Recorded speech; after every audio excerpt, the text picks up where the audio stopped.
You're listening to Funny Peculiar with Jeff Downs. This week on Funny Peculiar, I talked to the wonderful Christian Reilly.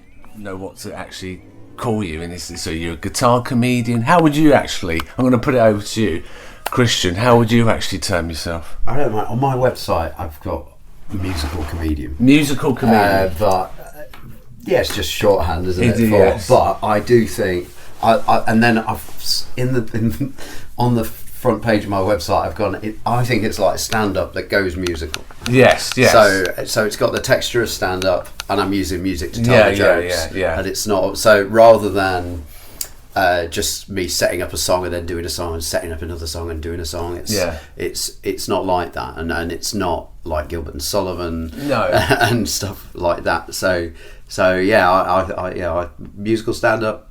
Something like that. That's fine. But yeah, it needs to, for me, the places I play, like the Comedy Store here in Manchester, on the circuit, I think unless it's a specialist type of night, it has to be, whatever you're doing has to have the texture of stand-up. You've got to have has to have the rhythm of it, the tempo of laughs. If you're going to do something that takes several minutes to set up for a laugh, it's got to be a hell of a laugh. It's got to be something. I think, because you get, you've done it. You do the circuit 20-minute set. So if you're going to take 2 minutes to set something up, you're going to take 30 seconds to set something up. That's like, you're really kind of robbing people of laughs. But some things are worth them. And do you find, sort of with all the social media now, is it important to keep using that, to keep putting it out there?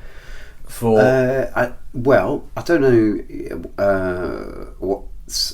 what your listeners like to think about. But there is a great how can I put it? There's a great business writer called Seth Godin, Godin, who writes a blog every day. Sometimes it's a paragraph.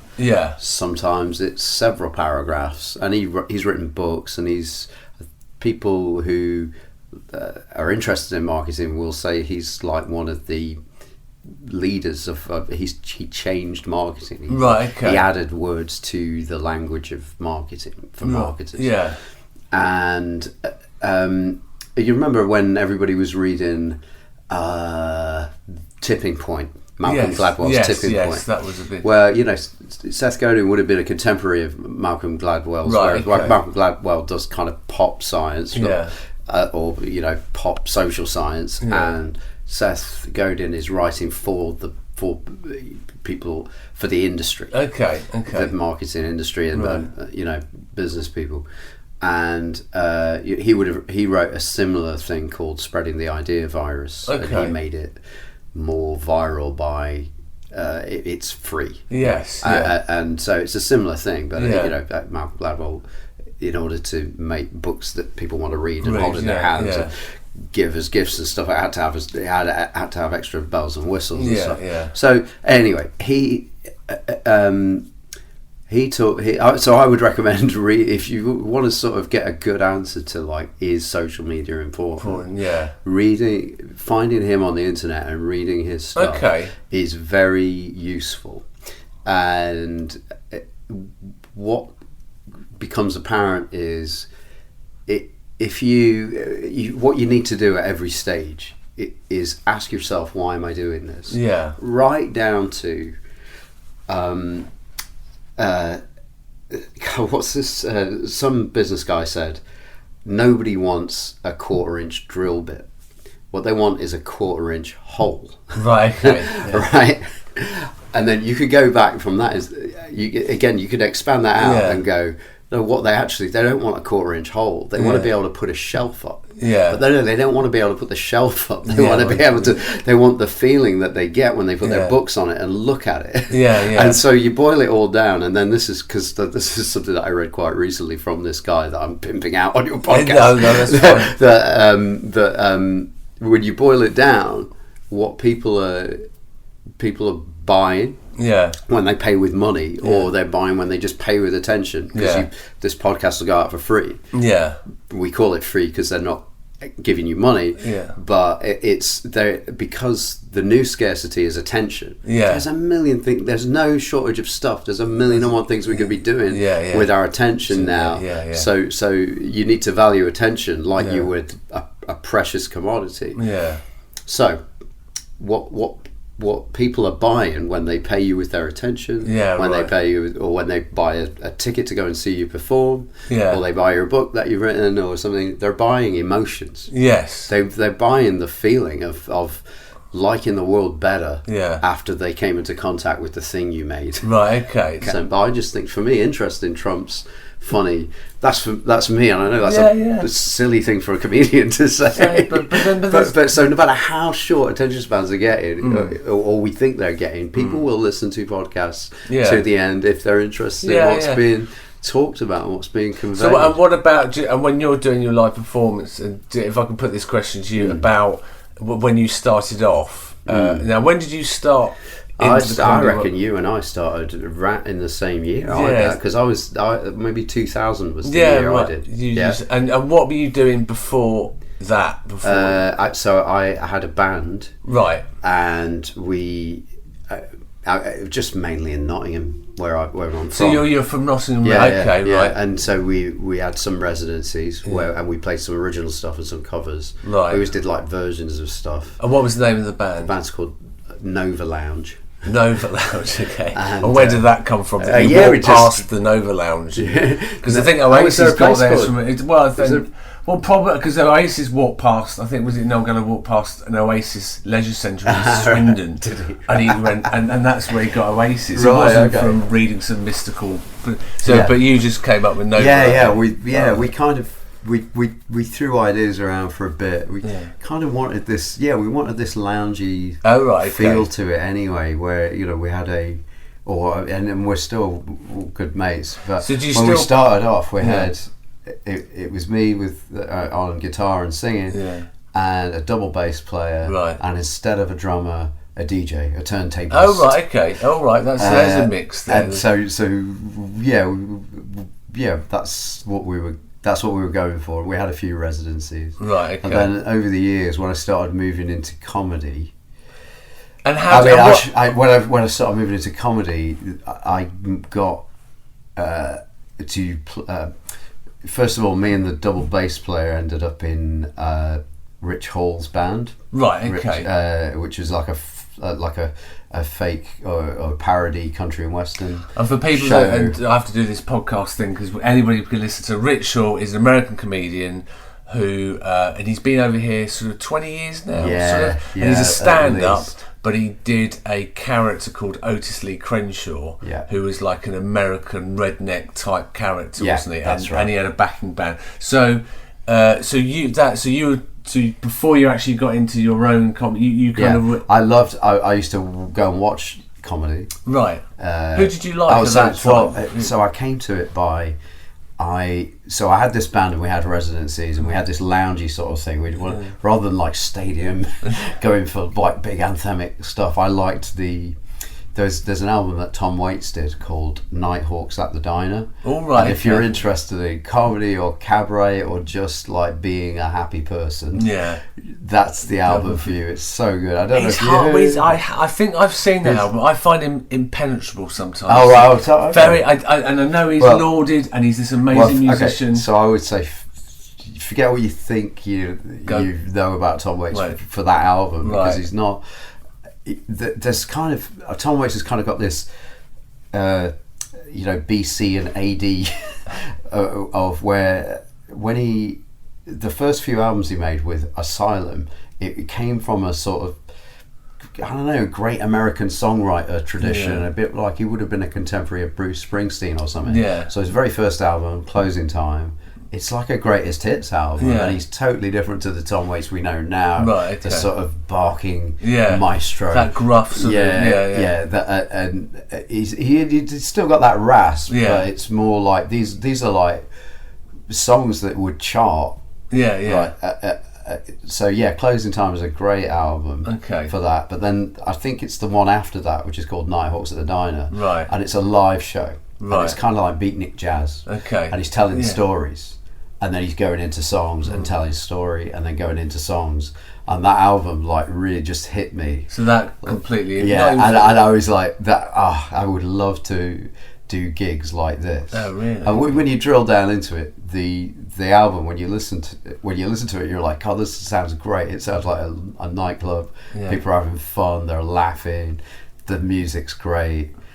You know, I like jazz anyway. Yeah. But, you know, and there's a particular bass player called Jim Hewhart. Right. He did like a double bass player, and he's the casual listener might not know, but like if you focus on the double bass player, it's like, God, he's really like the lead guitarist of this band. Yeah. You wouldn't know it, but it's like it's such an interesting album. Anyway, so when you drill down into it, what that was actually, it was a studio setup, and they brought an audience into a studio and made it, you know, it was produced. Right. It wasn't like they just dropped a mic into a nightclub and went. So they brought an audience into the actual recording studio. I think that's how it went down. I might be wrong about that, but so you know what it's like as a comedian. If you wanted to give people an experience of you as a comedian, you wouldn't just mount a camera in the middle of the comedy club and do your show. You have to set it up to it in order for, you know, everything the camera strips out, all the emotion, all the tension and release that it strips out. You have to put that back in artificially to make it work. So they kind of did that in audio terms with this album, and it's so good. And so I thought, I want to give performances like that, and I think we had kind of some interesting songs, and it was fulfilling on that level. Yeah. But it was these sort of segues that I wanted to work on. Right. So that's when I started going to watch comedy, and so I went to Just the Tonic in Nottingham. Yeah. Still going strong. Darryl Martin. Yeah, that's right, Darryl's club, and. The first comic I saw there was Sean Locke. Oh, right. In early 90s, I think. Something like that. And I was like, whoa, I had no idea what an art form stand-up comedy was. Yeah. So two things happened. This sort of Tom Waits album really struck me of like, wow, this is, you know, you can't pigeonhole this. This is transcending. It's got a foot in so many different areas. Yeah. And so I like things that fuse and mix up vernacular to make something that's bigger than the sum of the whole. And then I went to see stand up, and same thing. But for me, stand up really comes alive when you know, when you've seen somebody like, God, nobody's doing that. And when it's nobody's doing that, it's often because they're mixing two at least two or three sets of vernacular. I think that's the right word for it, where it's the semiotics of what you're doing is hitting you on several different levels at the same time. And so when you saw like Sean Locke will stand up. He's quite surreal back there as well. So he's doing these weird act outs and then describing what they were. You know, he would sort of he'd be just sort of moving it.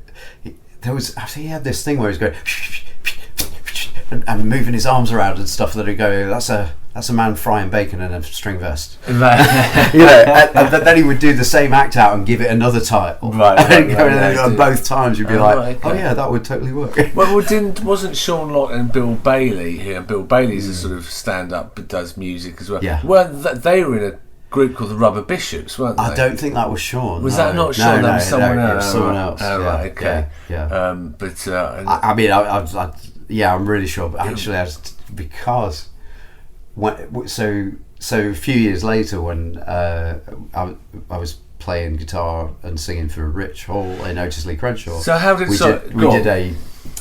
we did a special that got filmed for BBC, and then parts of it became a DVD, and Sean was on that. I don't know if he's on the DVD one. He plays Johnny Cash. Right. He comes out and does a song. But I remember rehearsing the thing that he wanted to do. Yeah. And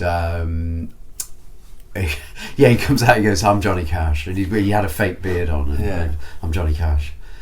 Not the Johnny Cash. I mean, I'm Johnny Cash, you know. I'm a Johnny Cash.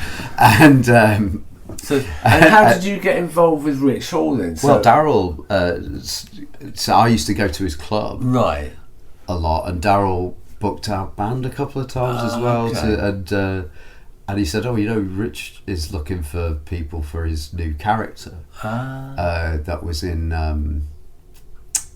he'd sort of worked it. I think he'd worked on the character initially in Australia. Okay. And he knew some musicians over there, and he didn't know anybody over here, even though he's based over here. So Daryl said,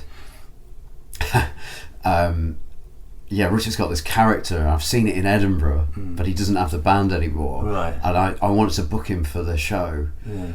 And would you guys do it? He said to me that he needs a guitar player and a double bass player. Would you do it as a one-off? Yeah. He said I don't think it's difficult stuff to learn. Yeah. But I don't know. And I said, yeah, okay, we'll do it for a while. I did think about it, because I used to just go to the club to chill out, and I used to just have the best time watching comedians. Yeah. And I thought, well, maybe I don't want my work life to be too, I want this to be pure enjoyment and not really get engaged with it in terms of work. And I thought that for about 1 second. Yeah. and I went, I would love to do something with Rich Hall. He's a genius. And so we just did this one gig. He sent us a cassette, because that's the year. That was the year. Sent us a cassette of one of his gigs that he'd done in Edinburgh, I think, maybe. Yeah. To rehearse to. And then he said, and then the agreement was he was going to show up a few hours before the gig, just to run through the songs. Yeah. And he did not do that at all. Really? So we just went on and winged it with him, and it went pretty well at his gig, at this gig in Nottingham. Yeah. And afterwards, he went, well, I'm going on tour next year. If you guys want to, come along, that'd be great. And so me and Damien, I went, well, that's fine. But the bass player's name is Damien Caldwell, who's also a composer, and Damien was like, we'll do it. And then we just kind of went, that's... Yeah. he went, and we were like, that's probably not going to come off. It's probably just being polite. And then it got to January, and we started. I think we got a phone call or an email from his agent saying, "Rich has put me in touch with you guys. Do you still want to do these dates?" And so that's it. We put all the dates in and started touring with him, and that lasted for about 3-4 years, maybe. Wow. So maybe even 5. And we went all over the place. So was that? Yeah. Went to the States, went to Australia, went everywhere. And what was that? And what was the? Can you remember just a brilliant gig you did, or something where it just all? We played Sydney Opera House. Oh really? Well, at the studio. we played some great. We played all the great festivals. That,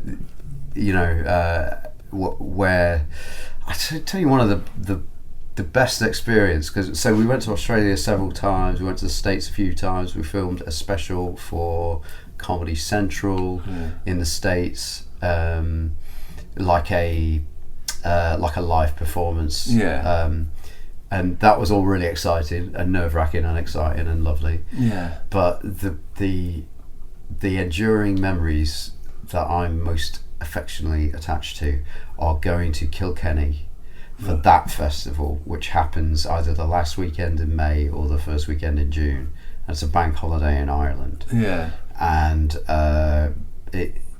some acts start on the Wednesday. Yeah. And it finishes on the Monday. The main meat of it it's Friday, Saturday, Sunday. Yeah. And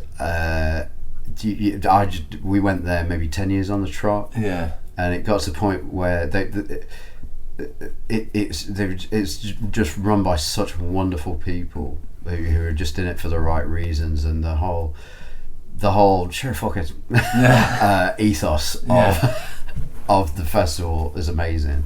And so the guy who used to book it, Richard Cook, he was bringing acts over from the States who wouldn't even bother going to the rest of Europe or anything. They would just come over to go to this city and island to do a dozen gigs, maybe spread out over 3 days.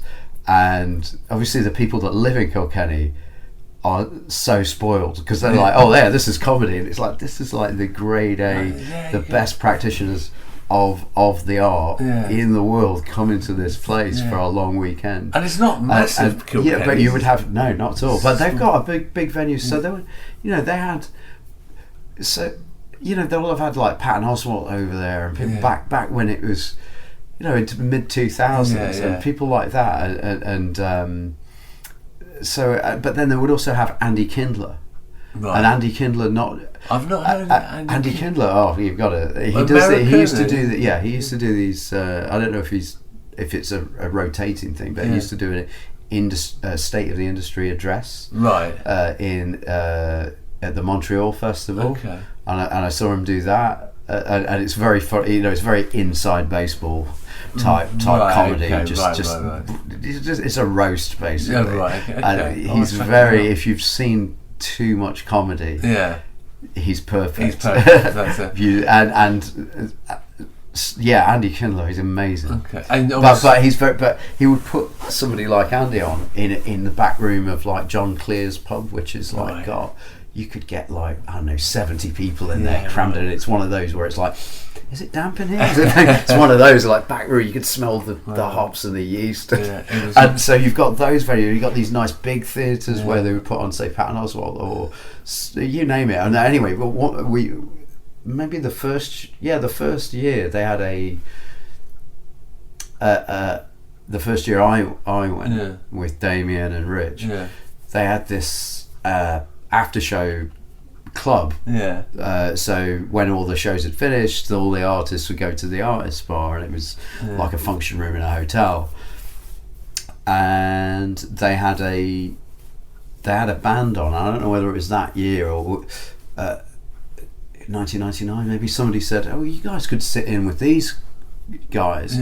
So we did that, and then the year later we came back and more people joined in, and we just did covers. But it was like we knew, because me and Damien knew each other really well. There was loads of stuff that was already in our repertoire that the other people could pick up on and jam along to. And we had like David O'Doherty playing with us one year. One year the band was like, all our guys, so we got a guitarist in and stuff like that, and then we had like Sean Cullen come in and sing, and then and Sean's guitarist, if you've ever seen Sean, Dylan. That's it. He was on an episode of John Shuttleworth, where he did. Exactly. And he's a great singer. I remember that year. That year he did Food of Choice. That's it. On John Shuttleworth's. That's it. Yeah. Radio show. And for people listening, Food of Choice was Sean Cullen did this, where it's like an improv thing, really, isn't it? And he just says to someone in the wherever, "What would your food of choice be for your death?" And they say cheese sandwich, and he weaves that into this dramatic vocal, and it's brilliant, isn't it? Absolutely, it is stunning. So if you're listening to this, Google Sean Cullen. Sean is spelled SEAN, Cullen CULLEN. Food of choice. Food of choice. And so him and Dylan. Now the great thing about Sean and Dylan is when they go into something, they're like one person. Right. Okay. To me, that is, Sean's obviously the singer, the improviser, and Dylan's the guitar player. Right. But it just goes. He will just sort of like, bang, and they're in, and it's like they're the same person playing along. They're like Dylan's an extension of Sean. So, so then it's just so funny the way he would set it up, because he would kind of go, we're at a certain point in the show where I think we know each other pretty well, but I want to take it to another level, and so tell me what food of your choice will end your life tonight. And then he's saying it at people, and he goes, "You sir," with the moustache. Yeah, he's got. Tell me what food of choice will end your life tonight. Does he do I think he does a Bob Dylan impression as well. Is that which is absolutely spot on. But that's the great thing about Sean. He has everything about Sean Connery is great, but his setups, I think, are just amazing. Because he would go, James Bond themes have been done by all the greats, and he will go through the greats and then go, Shirley Bassey, Aha, and then you go, but what about? And then it was Bob Dylan one is where were you? The satellite with lazy beam. Everyone screamed, didn't you? And it's just that he gets it. Well, I think when I first started doing comedy, and Avalon had a circuit, a network, it was the Avalon network, and I'm sure Cullen did a character, like a dame character. Yes, yeah. And he was, what was she called? Oh, I've forgotten. And it was like this old English dame, and but filthy. Yes, probably, swearing. And it was just brilliant. Yeah, but just again, you're right. Yeah. So he also used to do, but I never saw this, but Rich Hall would talk about it. Filthy Frank Sinatra, which is just basically that might be him, or I might be mixing that up, which is criminal. I might be mixing that up with Phil Nichol, because they were both Phil Nichol, and they're both Canadian, aren't they? They were both in Corky and the Juice Pigs. Of course, yes, that's it. But listen, let's get back to.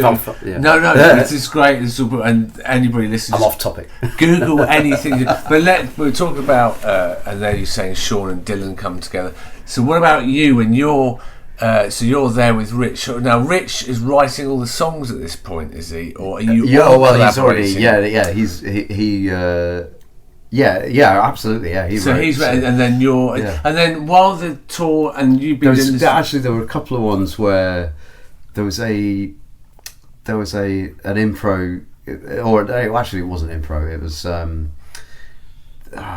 he used to do like these songs, like cheating songs. Yeah. Where in Scotland he would go, you can tell if your wife is cheating on you just by reading the phone bill, and he would go. This is back when you had paper phone bills. And he'd go, so you would sort of set up a musical bed where he could talk about, baby, I've been reading your phone bill, I gotta ask you point blank, who the hell is Glenn Roths? Who's Clyde Bank? And so you could already see like how it writes itself. So we wrote one of the, when we were in Ireland, it was like, hey Rich, you're really busy, shall we write? And he was cool with that. I think so.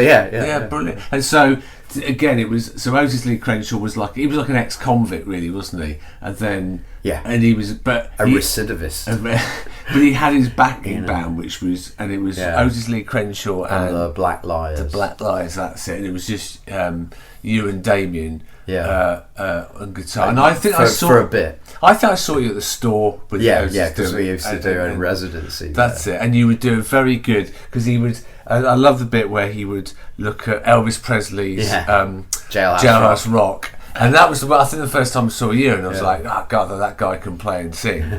And he does that, and basically he just breaks down the song, doesn't he? And that was so. Why would a warden throw a party? Because you do the opening line, and then he hits the piano keys, just going stop, and then picks apart the. Which is just funny, so there's something funny than somebody trying to do something and then somebody else constantly stopping them. There are times when, and obviously you're trying to keep straight face, you're trying to. Were there times when you would corpse, where you would just, or were you pretty? I was constantly laughing all the time. Really? Yeah. Because I'm in it, but I'm also in the audience. Yeah. So I don't see a problem with just enjoying stuff. And then every now and again I would have to, like with the Jailhouse Rock thing, it would be. Like I think I'm supposed to be getting annoyed by it. So I would make a show of being annoyed at that time. And while you're doing this tour, and so this is you. I mean, this is you straight into comedy and are you then developing your own act? Exactly, yeah. So how was that? How did that start? Tell us about that. So I mean that. So one great thing about starting off with Rich, well, already I'd been watching stand-up in, I think, great years for stand-up. You know, the early '90s to late '90s, before the internet, before it really was like people taking a lot of risks. This is pre-Twitter, and then that's what I was saying earlier. I think my correct was when about market because back then there was no Twitter, there was no Facebook, and you had to just literally get on the phone and get yourself out there. So but also when you sit there and you're watching something that you've not quite seen before, like Sean Lock, and particularly the week after I saw Sean Lock, I went back and saw Johnny Vegas, and I was like, my mind was blown. I'm like, I don't even know what this is. But it's awesome. Was he doing his Potter's Wheel thing, or was but he would MC the nights, and it's just incredible. I've never seen anything like it since. Again, for people that have not seen Johnny Vegas, he's from St Helens, wasn't he? He's still around, obviously, but he was. I think he's called Simon Pennington, but he had this alter ego called Johnny Vegas, which is like a sort of drunken, angry northerner. But it wasn't just that; it was something special, wasn't it? Amazing, and that's one of the. It's great that he's famous now and everything, but like one of the downsides is, if you didn't see him back then, you'll never know what he did. It was just I'm not just misremembering it because I was a lot younger and everything was new to me. People asked people all the time. It was something that you couldn't put a camera in front of and go, right, I get it now. You have to be. He would start gigs and then the venue would close up around him and go, look, you can't do this anymore, and he'd move it out into the street and standing on top of wheelie bins finishing the show in the street and just a force of nature. And so you were seeing all these acts. So I'd seen like amazing stuff before I got involved with it, and then when I got involved with it, I was already a stand-up comedy fan. So then we were going to these festivals where like people I would have never seen. This is the significance of it being like before the internet was playing such a big part in comedy, because now you can just look at something on YouTube and. Whereas I was getting to do that before YouTube by going to these places and seeing these amazing people that I never would have seen otherwise. So when I started, I kind of knew how good it could be. So but consequently, I knew how good I wasn't. Which is really. How did you feel? I would say, was that intimidating to sort of sometimes? It kind of was, but then I also, outside of this building that we're in now, there are definitely like more than a handful of people that can beat me up. I'm not going to let that stop me walking around. Right, you just have to go. So it's like, of course somebody's got to be. And were you depending on what you choose to measure? Sure. So somebody's going to have a higher score than you. You were, but when you were starting off, were you then taking the guitar on the stage? Were you just doing just pure stand-up, or did you have the guitar from... I had the guitar from the get-go. Maybe the first two gigs I was doing sort of like putting it on, taking it off type stuff. I found it too clunky, really. Right, okay. Maybe the first... Did it feel as a bit of a safety net for you because you were a guitarist? Yeah, probably, yeah. And then you developed bits of songs or bits of material around a song? Well, I guess I figured out, again, this is what I think is true for me. I'm not going to say this is a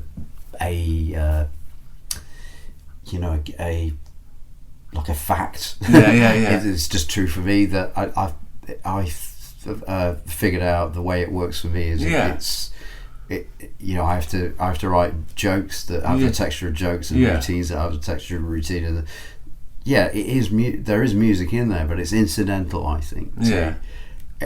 Of course, I can't tell the joke without the music, but it's a joke that requires music to tell. Well, I think one of my favourites of yours, which when I first saw you, which was brilliant, was the the song Turning Japanese, and you use that riff, which is very famous. But it underpinned the sort of all the gags after that, but it always came back to that. And I thought, I play guitar myself. I'm into my music, and I thought that was a really good pinpoint of that particular riff, because it is a very famous. But not every. What I thought was clever about it was that not everybody knew the whole song, but they knew that riff. I've seen it absolutely take an audience because they go, it's that. And do you find it's with your musical comedy, it's trying to find that, something might just like when you did the Artic Monkeys, was when you picked up on that whole the dirty dance floor. Again, people are massive fans of music, and I think music parodies and taking a little nuance from a song, people love that because they love it when someone plays with an idea. So do you find yourself listening to tracks and go, I could take that? I think this happens with whatever kind of comedian a person is. You are noticing things and going and going, you know what, we've been looking at this. You know, when you laugh at a joke or an observational joke. Well, I think they're all observational in some way, actually, I think.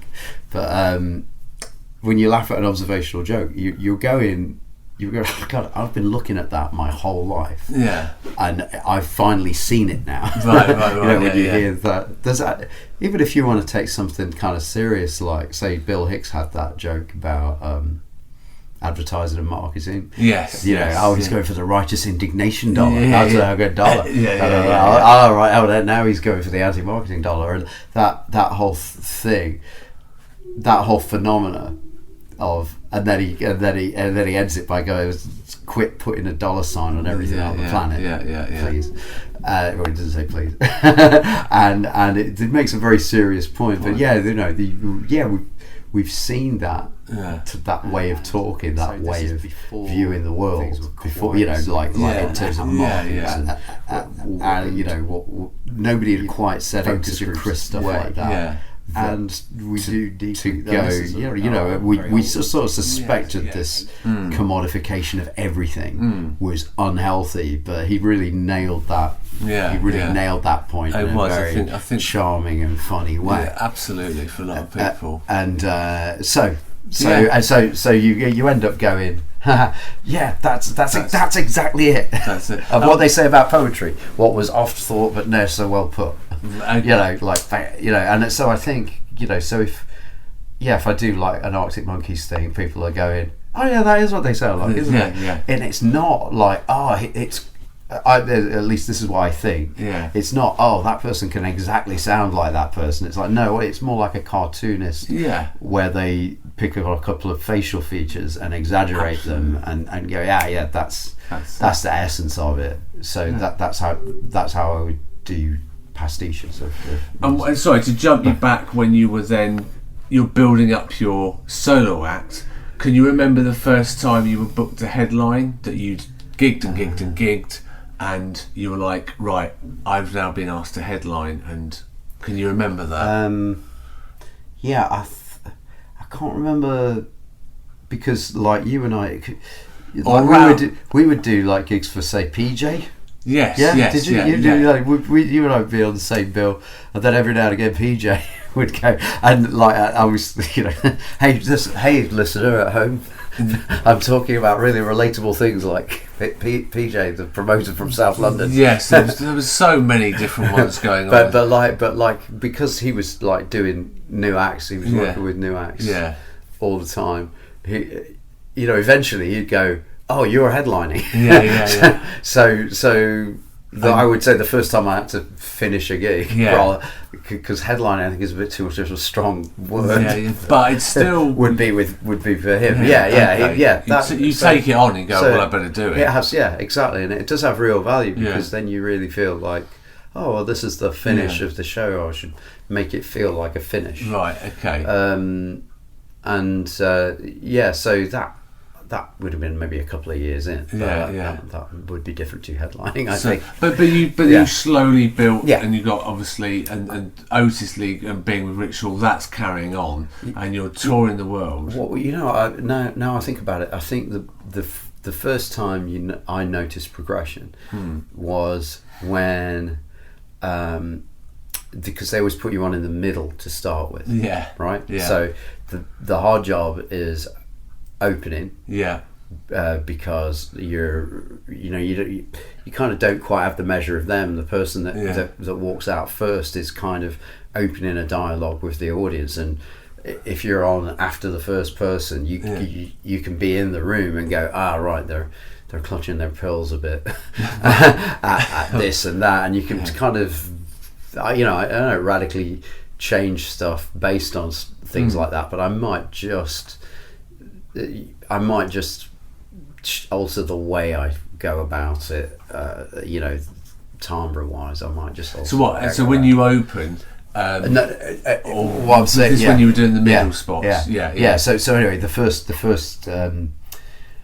And then you realise the first compliment a promoter pays you is moving you from the middle act to the opening act. Right. Yeah. Now you're strong enough to do this, and so I remember that. Yeah. And kind of thinking, oh, thanks, but thanks, because now it's a harder gig. Now it's suddenly you've got to really work, because that's I think that's everybody says about openers. They take the bullet for all the other acts because it's such a hard. Well, it shouldn't be taking a bullet because usually normally it's the fine, MC's like up for the task of moving them from a bunch of people who were sort of looking at a blank space into a bunch of people engaging with a show, and the MC's up for that, and that's what they live for, and that's great. And then they're happy to pass it on to you, the goal hanger.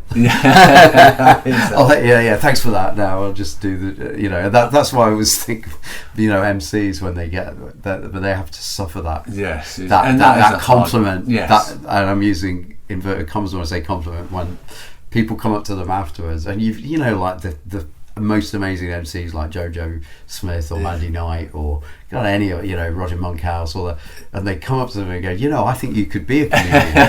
I think you could actually, because they just haven't, you can tell when somebody doesn't watch comedy much. So anyway, And then you get I don't know, maybe close, like 3 years in or something, and then like the bigger clubs now, and then you're asked to close. I do remember back when Jongleurs was Jongleurs, before the schism, before all their business Again, just trouble. to say, Jongleurs over here was a big network of comedy clubs all around the UK, and they were sort of 800 to 1,000 sometimes. Maybe, 1,000 maybe pushing it, but they were definitely sort of 200-300, and can you remember doing closing? Obviously, though, when they moved me to closing those shows. I remember that. First of all, there was a bit of a step in money, which was like, oh, okay, well that'll make a bit of a difference. But also, I'd heard from people that had been closing them for a long time that they had sort of. I remember one person telling me, God, I will give you the extra money, saying to one of the other acts on the bill, I'll give you the extra money if you close this show, because I don't want to do it. But because they had a system, you didn't want to mess with the system, because if the night was not going to work, it should not work on the rules that they laid down. Rather than like if we changed it up as the acts and just went rogue, and it went down in flames that way, it would be like, well, we'd have more to answer for. But so anyway, I remember being when they started booking me to close, like, oh right, they've made a policy decision. I do remember starting to do really well in the opening sections of their gigs, like either the first section or the middle section, and to the point where I thought, I think eventually they'll have to, and it's good because it's a nice story, because you feel like, oh, this is happening based on merit. And that's a hard thing to come by in a lot of walks of life. Absolutely, because it's merit. It's just down to and that's they say with stand-ups comedians, the loneliest job in the world, because it is just you at the end of the day. There's no. Unlike Rich Hall's got a character, he's got his backing band, but when you're just on your own, you are on your own. Did you find then as you were then headlining more, that you were like, well, I've got to go for bigger songs here, a bigger act almost? Did you find yourself sort of thinking, what am I gonna do now, or you just it was an organic process where you just kept writing? It was more organic, really, and it was more. But there's no other. Again, this is why slightly on the podcast, because you are kind of, I say, the alternative podcast for alternative people. There's no other guitar musical acts you can turn to. Stand-ups can turn to other stand-ups, but you kind of.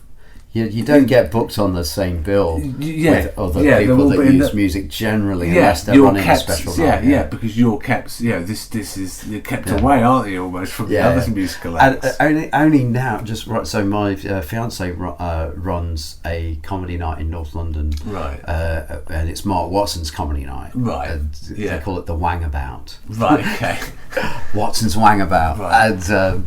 And so they're really going for like a real, alternative mix. They're taking risks. Yeah. They're looking to cultivate an audience that are people that are really looking for alternative comedy.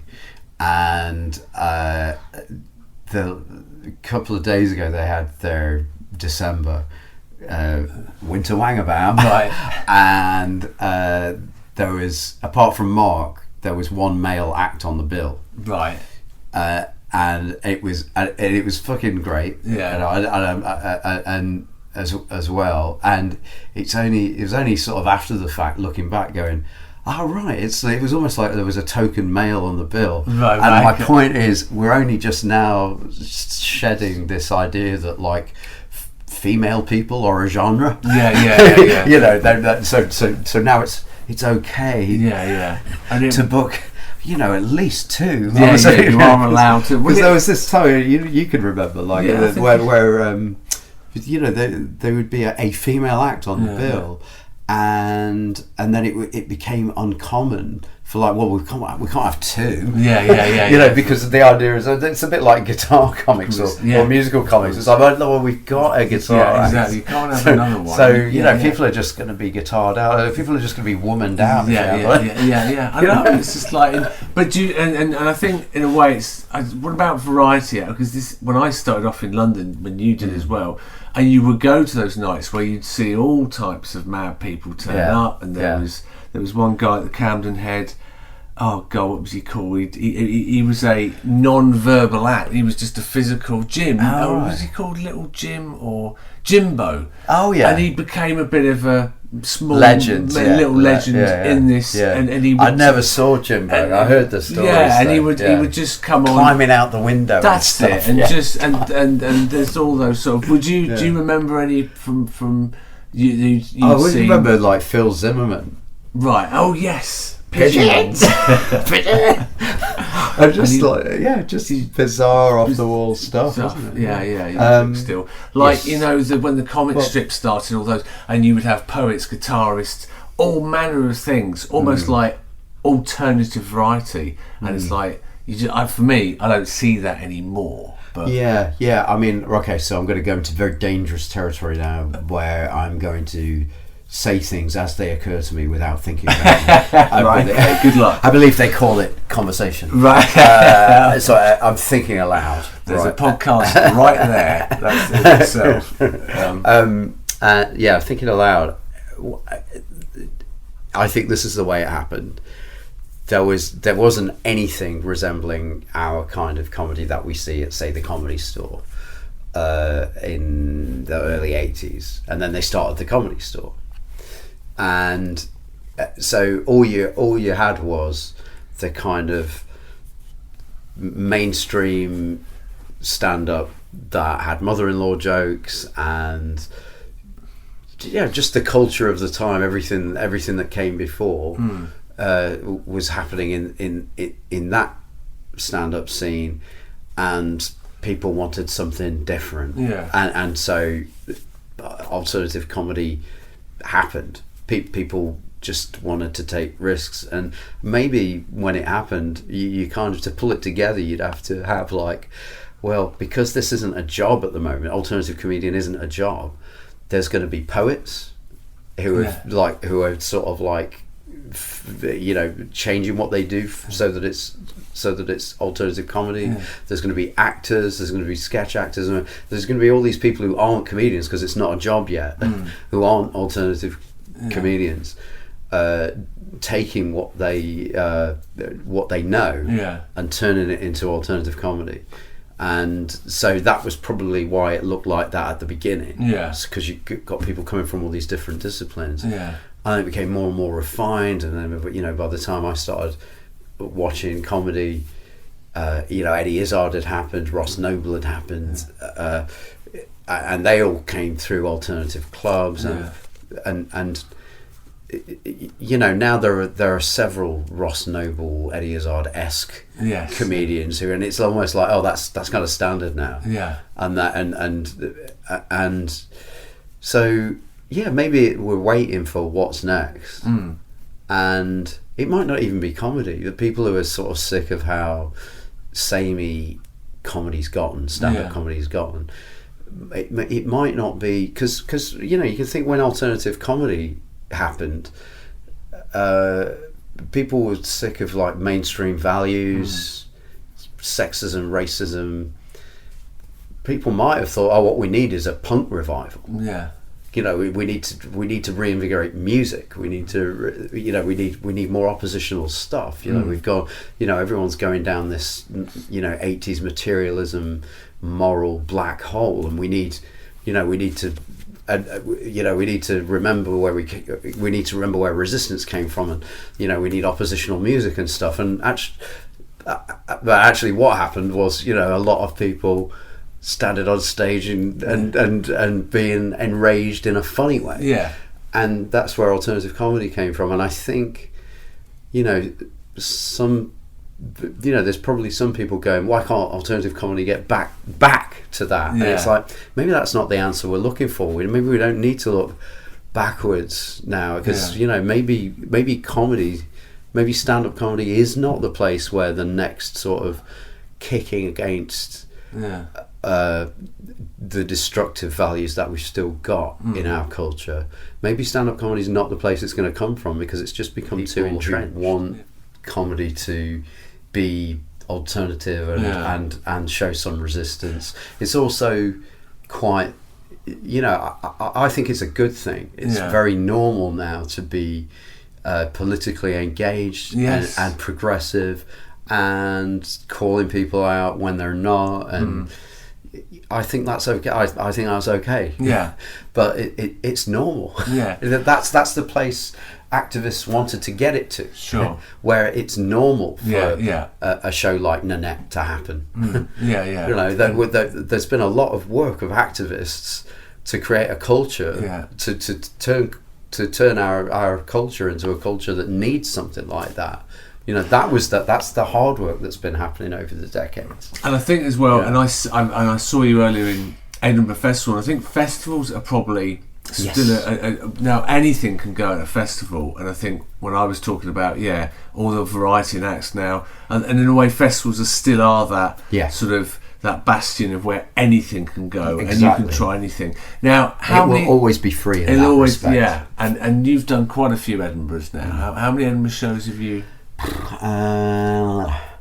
Probably about 10 if you add them up. I think I did my first sort of hour in 2007. And then my son was born. Right. And then I had to kind of have paternity leave. For 5 years, I think. But so I didn't. And it wasn't that I didn't do comedy. I just had enough. Energy, because the coming in, it wasn't that I didn't do comedy. I just had enough energy, because the coming up with stuff, thinking about it, going through the emotional labour of putting it on its feet in front of people, it not working, you trying to figure out why it's not working. That all takes masses of energy. That's like the most inefficient part of stand-up is that development. That's what I didn't have time and energy for. I had time, I went, I did the circuit and stuff like that, but I just didn't.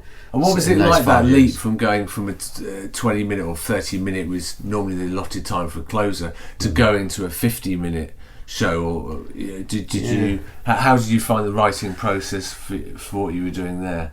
You just increased it. Just to do more, but then also, I mean, I'm still learning. Yeah, I'm still learning how to make a better show, make a better hour. Yeah. So I can't really answer that, but it to me, it's just putting yourself on the hook. Is the key element. Sure. To delivering. Right. So when you say putting yourself on the hook, as in, so when you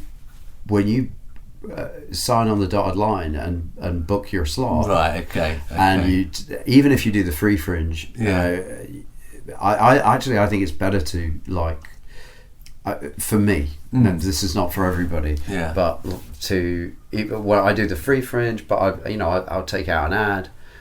With several ads, I'll go in the Fringe guide, and it all costs money. Yeah. But once it's there, and the curtain is going to go up on the 3rd of August for 22 consecutive nights at 5:20 p.m. Yeah. Once you've committed to that, that's putting you on the hook. Well, what are you going to do? You going to stand there and not say anything? Yeah, right, okay. So I think that's the key component. I know, I'm really not being glib. I think that's the key component. And then, so I did several years, and they're probably not over yet. I don't think where I do. I contribute to a podcast that Richard Herring does called As It Occurs to Me. Yeah, and that came out of being put together with him for a Radio 2 series called That Was Then, This Is Now. And what that experience taught me is when the studio's booked or the venue's booked and the audience is going to come in, and we're going to do an episode of As It Occurs to Me, and it's going to have stand-up and sketches in it and songs from me in it, and so you better have it written. You just so I used to, that's why I know it sounds really obvious, but I think a lot of people I think book it, you have to deliver. I think people put it off and go, well, I'll do it next. Well, I won't, and then, but it's too late, and then you just don't write anything, and it's. But I remember I saw one of your shows, and it was one of the best openings I've seen in an Edinburgh show. It's the one where it was completely pitch black in the auditorium, and then we just heard an announcement said, and ladies and gentlemen, in the event of a fire. And then suddenly the lights went up, and you were already behind the microphone, and then you went straight into the song. We're all going to die. We're all going, and it's, to this day, it's still the best opening, because I haven't seen so many people leap out their seats, and I wasn't expecting it. And I'm a real comedy fan. I think I've seen quite a few show openings. And I thought, well, that's very good of them to do a safety announcement. But why bother doing it now? And it completely caught us off, and it was wonderful. I think Christian at the moment. So there you go. Thank you very much for coming on today. And you are Funny Peculiar, you are alternative, and you are. And I think we could go on for another. I love talking to you, Jeff. It's brilliant. It's great. Thank you again. I really appreciate your time. Thanks for having me. That's all right. You're very welcome.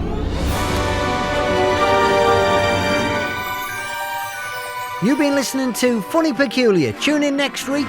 More great guests.